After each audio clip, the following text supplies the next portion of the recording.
ಮದುವೆಯಾದ ಕೆಲವೇ ಗಂಟೆಗಳಲ್ಲಿ ವರನ ಹತ್ಯೆ, ಬೆಚ್ಚಿಬಿದ್ದ ಬಳ್ಳಾರಿ ಜನ. ಮದುವೆ ಹಾಗೂ ಆರತಕ್ಷತೆ ಸಂಭ್ರಮದಲ್ಲಿದ್ದ ಕುಟುಂಬಕ್ಕೆ ಕೆಲವೇ ಗಂಟೆಗಳಲ್ಲಿ ಆಘಾತ ಎದುರಾಗಿದೆ. ಮದುವೆಯಾದ ದಿನವೇ ನವ ವಿವಾಹಿತ ವರನನ್ನು ದುಷ್ಕರ್ಮಿಗಳು ಹತ್ಯೆ ಮಾಡಿರುವ ಘಟನೆ ನಗರದ 29ನೇ ವಾರ್ಡ್ನ ಬಟ್ಟಿ ಏರಿಯಾದ ಸಮತಾ ನಗರದಲ್ಲಿ ಗುರುವಾರ ನಡೆದಿದೆ. ಮೃತನನ್ನು ನಬಿ ರಸೂಲ್ ಎಂದು ಗುರುತಿಸಲಾಗಿದೆ. ಈತ ಬೋಟಿ ಮಾರ್ಕೆಟ್ನಲ್ಲಿ ಮತ್ತು ಗಾರೆ ಕೆಲಸವನ್ನು ಮಾಡುತ್ತಿದ್ದರು. ಪೊಲೀಸರ ಪ್ರಾಥಮಿಕ ಮಾಹಿತಿಯ ಪ್ರಕಾರ ಸುಮಾರು 15 ದಿನಗಳ ಹಿಂದೆ ವಿಚ್ಛೇದನ ಪಡೆದಿದ್ದ ಮಹಿಳೆಯನ್ನು ನಬಿ ರಸೂಲ್ ಪ್ರೀತಿಸಿ ಕರೆದುಕೊಂಡು ಹೋಗಿದ್ದರು. ಬಳಿಕ ಇಬ್ಬರು ಮನೆಗೆ ಮರಳಿ ಕುಟುಂಬದವರ ಒಪ್ಪಿಗೆಯೊಂದಿಗೆ ಗುರುವಾರ ಮದುವೆ ಹಾಗೂ ಆರತಕ್ಷತೆ ಕಾರ್ಯಕ್ರಮ ನಡೆಸಲಾಗಿತ್ತು.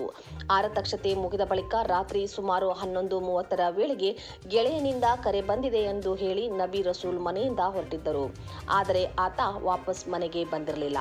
ನಂತರ ತಡರಾತ್ರಿ ಸುಮಾರು 2 ಗಂಟೆ ವೇಳೆಗೆ ಮನೆಯಿಂದ ಸುಮಾರು 700 ಮೀಟರ್ ದೂರದಲ್ಲಿ ರಕ್ತದ ಮಡುವಿನಲ್ಲಿ ಆತನ ಮೃತದೇಹ ಪತ್ತೆಯಾಗಿದೆ. ಅವಾಗ ಹೋದ್ರೆ ಬಂದೇ ಇಲ್ಲ ಅವರು. ಊಟ ಯಾರಿಗೆ ಕೊಡಕ್ ಹೋಗಿದ್ರು? ಅಲ್ಲಿ ಜಂಪ್ ಹಾಕಿದ್ರು, ಅವ್ರಿಗೆ ಊಟ ಕೊಡ್ತೀನಿ ಅಂತ ಹೋಗಿದ್ರು ಅವರು. ಬಂದೇ ಇಲ್ಲ ಅವರು. ಜಿ ಫೋನ್ ಲಗ್ಗ ಹಾಕೋದಿಲ್ಲ, ಫೋನ್ ಲಗ್ಗ ಬಂದು ಫೋನ್ ತಗೊಂಡು ಹೋಗಿದ್ರು. ಅವ್ರು ಬೇರೆ ನಾವ್ ಬೇರೆ ಇದೀವಿ. ಮದ್ವೆ ತಾಯಿ ಯಾವಾಗ ಮದ್ವೆ ಆಗಿತ್ತು ಮದುವೆ. ಮದುವೆ ಆಗೈತೆ. ಅವರು ಇಷ್ಟಪಟ್ಟು ಮಾಡ್ಕೊಂಡಿರೋದದು. ಅವರು ಎಲ್ಲ ಹೋಗಿ ತಾಳಿ ಕಟ್ಕೊಂಡ್ ಬಂದ್ರು ಅವರು. ನಾವಿಲ್ಲಿ ಮನೆಗೆ ಎಲ್ಲರನ್ನ ನೆಂಟನ್ನ ಕರೆಸಿ ಎಲ್ಲ ಅವರಿಗೆ ಊಟ ಹಾಕ್ಸಿದ್ವಿ ನಾವು ನಿನ್ನೆ. ಪ್ರೀತಿಸಿ ಮದ್ವೆ ಆಗೈತೆ. ಮದ್ವೆ ಆಗೈತಾ? शादी हुआ था सर, तो ये सभी होको है सर। ಡೈವರ್ಸ್ ಎಲ್ಲ ಆಗಿತ್ತು. ಈಗ ಯಾರ ಮೇಲೆ ಅನುಮಾನ ಇದೆಯಾ? ज्यादा उनके ऊपर भी अनुमान है सर होना। ಅವ್ರ ಮನೇನೂ ಇದೆ ಅನುಮಾನ. ನಿಮ್ಮ ಮಗ ಏನ್ ಕೆಲಸ ಮಾಡ್ಕೊಂಡು ಹುಡುಗ ಅವರು ಎಲ್ಲಾ ಕೆಲಸ ಮಾಡ್ತಿದ್ರು. ಅಕ್ಕಿ ವ್ಯಾಪಾರ ಮತ್ತೆ ಜ್ಯುವೆಲ್ಲರ್ ಕೆಲಸ ಎಲ್ಲ ಮಾಡ್ತಿದ್ರು. ಒಪ್ಪಿಗೆ ಇತ್ತಾ ಅಂತ ಅವ್ರಿಗೆ ಹೋಗ್ತಾ ಇರ್ಲಿಲ್ಲ, ಹುಡುಗಿರ ಕಡೆಯವರಿಗೆ ಹೋಗ್ತಾ ಇರ್ಲಿಲ್ಲ. ಅವ್ರು ಬೇಡಾನೆ ಅಂತ ಹೇಳಿದ್ರು, ಆದ್ರೆ ಹುಡುಗಿ ಬಿಡ್ಲಿಲ್ಲ. ಬಂದ್ಲು ಹುಡುಗಿ.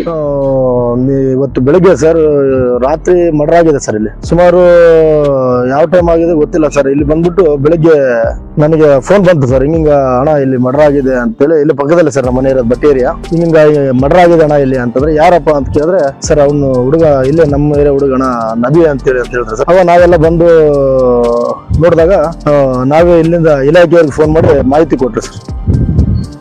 ಇಲ್ಲಿ ಸುಮಾರು ಏನಿಲ್ಲ ಅಂದ್ರೆ ಸರ್, ಇಲ್ಲಿ ಎಣ್ಣೆ ಹೊಡೆಯೋರು ಗಾಂಜಾ ಕುಡಿಯೋರು ಸುಮಾರು ಬಹಳ ಜನ ಆಗ್ಬಿಟ್ರು ಸರ್. ಇಲ್ಲಿ ರಾತ್ರಿ 1 ಗಂಟೆ 2 ಗಂಟೆ ಆದ್ರೂ ಇಲ್ಲಿ ಇದು ಇಲ್ಲ ಸರ್.